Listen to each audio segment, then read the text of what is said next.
Bueno, Maru, muchas gracias por esa buena onda, poniéndole la mejor cara a este lunes que arranca gris, por momentos lluvioso. Y un beso grande, por supuesto, a nuestra queridísima María Inés Ovalia. Nos reencontramos mañana, Maru. Ahora tenemos que hablar de otros temas, porque hoy es día de Álvaro Alcuri. Vamos a abordar el tema de la bofetada y su contexto. ¿Es lo mismo, por ejemplo, que ocurra en una ceremonia de entrega de los Oscar, como ocurrió? Allí vimos a Will Smith, que en la salida de una cancha de fútbol, bueno, ¿cómo podemos educar en la no violencia sin tener claras las emociones que hay involucradas y cómo manejarlas? Bueno, de todo esto vamos a hablar con Álvaro Alcuri, nuestro psicólogo de cabecera en esta columna de salud. Me parece muy interesante porque hay una generación que tal vez la bofetada, la cachetada, estaba tal vez marcada como algo que no se veía tan mal, ¿no? Pero todo eso ha ido cambiando, la violencia, cómo se ejerce, en qué contexto. ¿Cómo lo analizamos? Sí, yo planteo un juego porque unos cuantos papás me dicen, aparece esto en las redes y hay que ver cómo se toma. Yo estoy tratando de educar la no violencia, el no golpe, pegar está mal, y resulta que en la Academia de los Oscar aparecen estas personas haciendo esto. Will Smith, sin ir más lejos, ¿no?, se ha hecho famoso en películas en que le ha pegado a casi todo lo posible de ser pegado, pasando por extraterrestres, zombies, tipo más grande, tipo más chico, en fin. Entonces, yo planteaba un juego en el cual ponía la bofetada en distintos contextos, ¿no? ¿Qué pasa si la bofetada, en vez de ser entre dos hombres negros, es entre un negro y un blanco? ¿Qué pasa si la bofetada es, y el blanco es del Ku Klux Klan? ¿Qué pasa si la bofetada es en esas películas de antes, de Batman y Robin? ¿Se acuerdan? Los más veteranos acordamos que no solo las patadas y las piñas de Batman eran glorificadas, sino que les ponía unos subtítulos arriba. O los tres chiflados, que se pegaban todo el tiempo y era motivo de algo gracioso. La clásica cachetada de la mujer al caballero ante alguna situación romántica. Pero eso estaba, era casi el momento sublime en las películas italianas con Marcello Mastroianni y Sofía Loren. Esto ya para más veteranos, ¿no? Era festejadísima la cachetada, después un beso apasionado.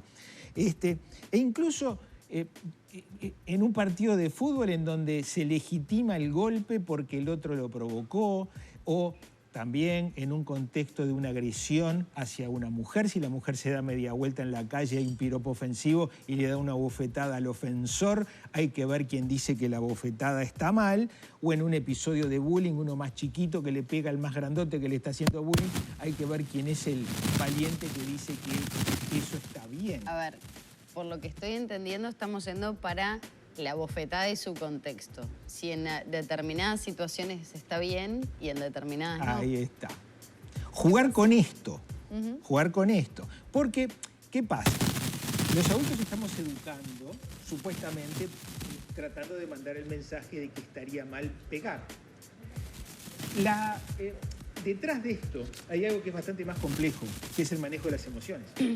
Realmente nos pegamos, nos agredimos, o estamos enojados. Álvaro, estamos con un temita de audio. Vamos a darte un micrófono de mano a ver si podemos seguir con este tema que es sumamente interesante. Hola. Ahora te sentís más en la gala de los Oscars. Así no, mirá. Bueno, esperemos que nadie me pegue.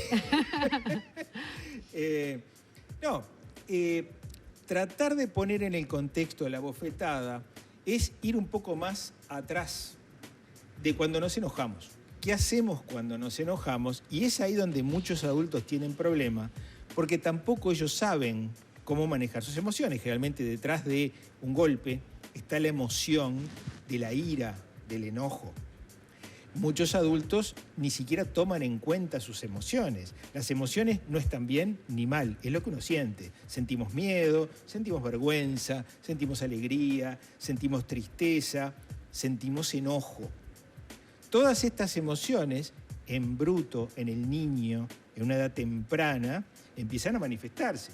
Se supone que los adultos que estamos educando a los chiquilines, a los más chiquitos, empezamos a tratar de ayudarlos en cómo manejás tus emociones. Si tengo demasiado miedo a la oscuridad, algún adulto me dirá, bueno, no te asustes, es solamente una sombra, no hay nadie escondido detrás de la cortina. me van a enseñar a manejar mis emociones. De la misma manera que cuando como niños empezamos a reaccionar con bronca, con ira, con golpes, con insultos, se supone que hay adultos que están acompañando nuestro trayecto educativo, educando cómo manejarnos con esas emociones. Pero esto, lamentablemente, muchas veces no pasa. El adulto tampoco sabe qué hacer con su emoción.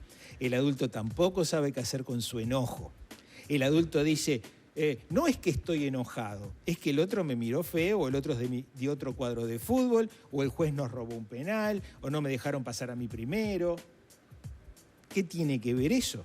Si yo me enojo, tengo que saber qué hacer con mi enojo. Si no sé qué hacer con mi enojo, es porque no me lo enseñaron en etapas tempranas del desarrollo. ¿Dónde se enseñan esas cosas? Se enseñan en casa, con adultos referentes, que se supone que a su vez ellos también tendrían que haber aprendido qué hacer con sus enojos. Ahora, que me surge la duda y creo que hay una generación, esa que estamos tratando de romper muchas estructuras, ¿no? De trabajar en esas emociones, ya somos adultos, pero a veces no se pueden controlar más allá del trabajo que quieras hacer, de cómo quieras manejar situaciones. A veces el enojo te llega y explotás.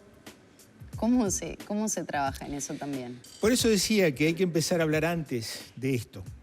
Probablemente con los adultos sea mucho más difícil, pero también podemos hablar de las emociones en adultos. En las familias es muy frecuente que estos temas aparezcan. Porque eso después se lo trasladamos a los más chiquitos, por más que no queramos, por más que hayamos trabajado y bueno, en algún momento la famosa te saltó la térmica. Yo trabajo en situaciones clínicas en un consultorio, trabajo en grupos, pero no trabajo a nivel institucional ni trabajo en la educación. Cuando hablas con las maestras, cuando hablas con los profesores y les preguntás, ¿cuántos chiquilines de tu clase saben manejar sus emociones o sus impulsos? Y te dicen, algunos sí, pero otros no. Y estas cosas, los profesores, los maestros, esperamos que vengan educadas desde las casas. ¿Cómo hace un chiquilín para quedarse quieto? Se supone que en tu casa te enseñaron a quedarte quieto o a prestar atención o a no hablar o a no interrumpir cuando el maestro o la maestra, el profesor está hablando. Si eso no está educado, hablábamos de habilidades blandas hace algunos programas. Sí. Estas son las habilidades blandas, el manejo de las emociones. Pero tengo una pregunta. ¿Tiene una respuesta esa afirmación, el cachetazo, la bofetada? ¿Depende del contexto si está bien o está mal? ¿Siempre está mal? ¿Hay una respuesta a esa pregunta? Todas las manifestaciones emocionales dependen del contexto. La cachetada, el me escondo abajo de una mesa. Justo ayer vi Granizo, la película de Francella, muy divertida, en donde el tipo se termina escondiendo debajo de una mesa porque los granizos que caen son así. Digo, en ese contexto tiene sentido. Pero si caen algunas gotitas, esconderse abajo de una mesa no tiene sentido. Lo mismo reaccionar violentamente. Reaccionás violentamente en el frente de guerra en Ucrania. ¿Pero ahí estás dando a entender que se justifica en algunos contextos la bofetada? En el frente de guerra en Ucrania, entran unos soldados invasores a tu casa, bofetadas solamente. ¿Y en la ceremonia de los Oscars? En la ceremonia de los Oscars da un poco la impresión que no, pero es bastante paradójico y me hace mucha gracia, porque el actor involucrado se ha ganado la fama y los Oscars. La película por la que gana el Oscar no la vi, pero justamente pegando unas bofetadas y piñazos y patadas a toda clase de personajes malos, lo cual es muy festejado en esta cultura, que el héroe de la película le pegue al malo. Y después, como adultos, ingenuamente le vamos a estar educando a los chiquilines, no pegues en ningún contexto. Y recordemos, cada uno de los que pega se siente el bueno de la película, no el malo. Nadie es el malo cuando pega. Qué tema profundo, ¿no? Como para seguir columnas o columnas, porque después, ¿quién es el bueno y quién es el malo? Es como que cada vez uno profundiza pero más. Siempre soy yo. ¿El bueno o el malo? El bueno. Uno se siente el bueno, siempre. Y una vez escuché una frase, uno siempre es el malo en la película de otro. Del otro, bueno. Aunque no lo sepa. Cuando hay dos adversarios, imagínense ustedes, ¿no? Yo contra vos, yo con una camiseta de un club de fútbol, el otro con la camiseta del otro club. ¿Quiénes somos los buenos? Los que tenemos la misma camiseta que yo. Y los otros de la otra camiseta piensan lo mismo. Álvaro, muchas gracias. Por favor, por tratar de ponerle contexto a veces, porque qué horrible la violencia.